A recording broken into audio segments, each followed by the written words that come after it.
অনেক বছর আগে এক ঘন অরণ্যের মাঝে বাস করত এক বিশাল ডাইনোসর, যার নাম ছিল ডাইনো। সে ছিল সবুজ রঙের, বিশাল লেজ আর দীর্ঘ দাঁতওয়ালা, কিন্তু মন ছিল একেবারে শিশুর মতো কোমল। ডাইনো কাউকে কষ্ট দিত না, এমনকি গাছের ডাল ভাঙার সময়ও সে সাবধানে থাকত, যেন পাখির বাসা নষ্ট না হয়। সে ছিল এক বিশাল ডাইনোসর, কিন্তু তার বড় শরীর দেখে সবাই ভয়ে পালিয়ে যেত। মানুষ, পশু, পাখি সবাই যেন তাকে দেখলেই দৌড়ে পালাত।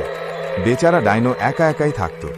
সে শুধু রাতে বের হতো, যখন জঙ্গল নিস্তব্ধ আর চাঁদের আলো পাতার ফাঁক দিয়ে নেমে আসত। রাতে হঠাৎ করে সে ঢুকে পড়ল এক পুরনো ভাঙাচোরা প্রাসাদের ধ্বংসাবশেষে। জায়গাটা অদ্ভুত, কুয়াশায় মোড়া আর বাতাসে একটা ঠান্ডা শিরশিরে ভাব। ডাইনো চারপাশে তাকাচ্ছিল।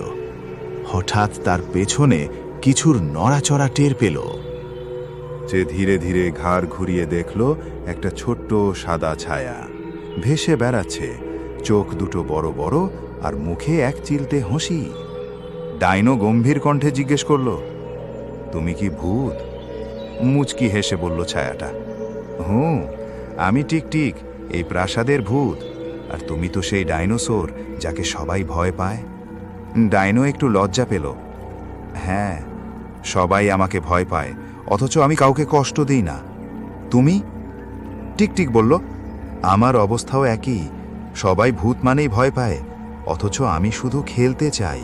সেই রাত থেকে শুরু হয় এক অদ্ভুত বন্ধুত্ব, একটা বিশাল ডাইনোসর আর একটা ছোট্ট ভূতের মধ্যে। তারা একসাথে জঙ্গলে ঘুরত, চাঁদের আলোয় খেলত, আর মাঝে মাঝে মানুষকে হালকা করে ভয় দেখিয়ে একটু হাসত। টিকটিক ডাইনোকে আকাশে উড়তে শেখানোর চেষ্টা করত, যদিও ডাইনোর ওজন ছিল অনেক বেশি। ডাইনো টিকটিককে পিঠে বসিয়ে পুরো জঙ্গল ঘুরিয়ে আনত। টিকটিক বল আর ডাইনো একদিন গল্প করছিল। টিকটিক বলল, চলো না, আমরা একটু গ্রামের দিকে যাই, লুকিয়ে, কাউকে ভয় না দেখিয়ে। ডাইনো একটু দ্বিধা করে বলল, কিন্তু মানুষরা খুব ভয় পাবে। টিকটিক বলল, আরে বাবা, আমরা যদি ভালো কিছু করি তাহলে ওরা ভয় পাবে না। নিশ্চয়ই। তাহলে শোনো। তারা গ্রামে ঢুকেই দেখে একটা ছোট্ট বাচ্চা কাঁদছে, তার বেড়ালটা হারিয়ে গেছে। ডাইনো তার বড় নাক দিয়ে গন্ধ শুঁকে শুঁকে সেই বেড়ালটাকে খুঁজে বের করলো। বাচ্চাটা প্রথমে একটু ভয় পেয়ে পিছিয়ে গিয়েছিল, কিন্তু যখন সে দেখল ডাইনো তার বেড়াল ফিরিয়ে দিয়েছে, তখন সে হেসে উঠল। সে জিজ্ঞেস করল, তুমি কি কোনো দানব? ডাইনো মাথা নেড়ে বলল, আমি বন্ধু। সেই দিন থেকে গ্রামের মানুষ আর জঙ্গলের প্রাণীরা বুঝতে শুরু করলো ভয় শুধু ভুল বোঝাবুঝি। ডাইনো আর টিকটিক এখন তাদের রক্ষক, বন্ধু আর গল্পের নায়ক। বছর কেটে গেল, প্রাসাদের ধ্বংসাবশেষে এখন নতুন গাছপালা।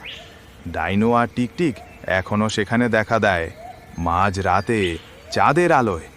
তারা একসাথে হেসে ওঠে, জঙ্গল জুড়ে ছড়িয়ে পড়ে সেই হাসির শব্দ।